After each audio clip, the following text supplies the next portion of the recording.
Felipe Mujica, secretario general del MAS. Hoy queremos dar una declaración que tiene un carácter especial por lo que significa desde el punto de vista de la historia de las organizaciones políticas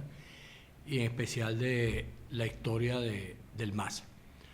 Hoy en la rueda de prensa nos están acompañando un conjunto de pastores cristianos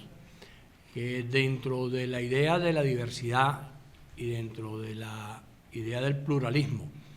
que el MAS ha venido desarrollando en los últimos años, una parte importante de ellos están integrados, forman parte de las postulaciones que el MAS ha hecho en el país. Esto hoy tiene para nosotros una significación especial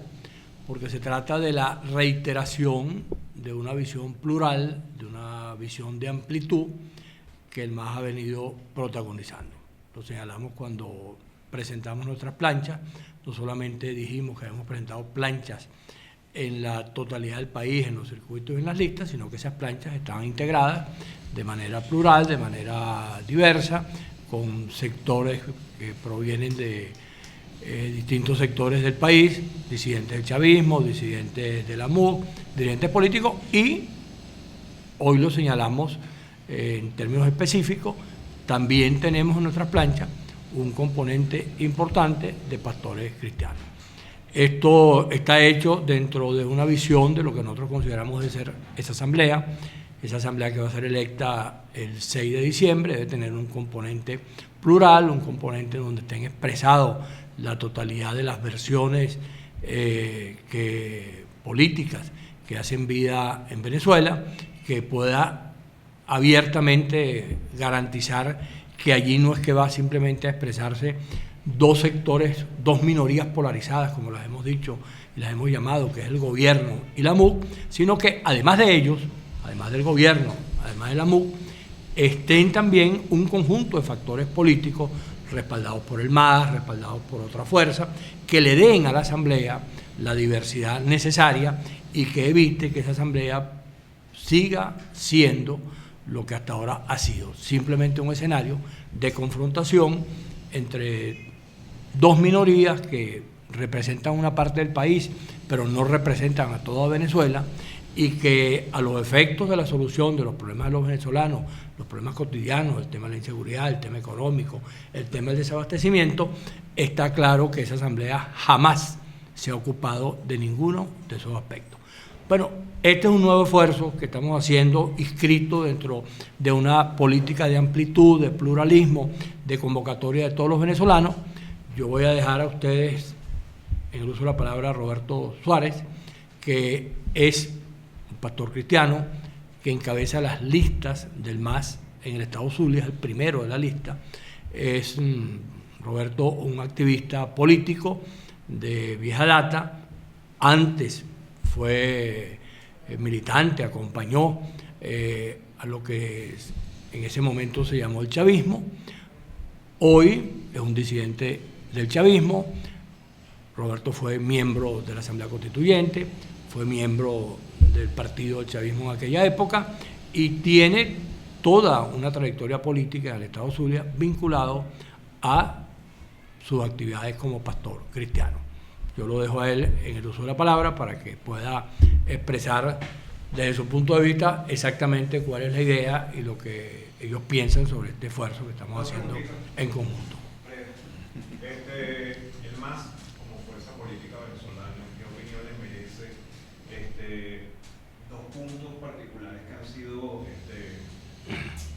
bastante controvertidos en estos días en las redes sociales y en algunos noticieros? Uno de ellos es el caso del Mi Unidad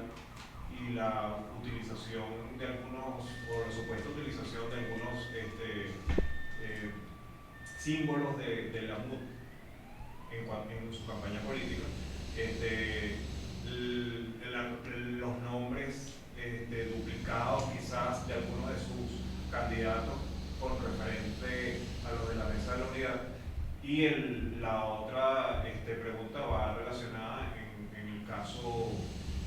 de la supuesta captura de estos familiares de la pareja presidencial en Estados Unidos supuestamente con unos alijos de droga y dinero y cosas. Mira, sobre el tema del ventajismo electoral, que es la primera pregunta con los detalles que tú das, nosotros hemos denunciado permanentemente la situación de ventajismo electoral que hay en Venezuela.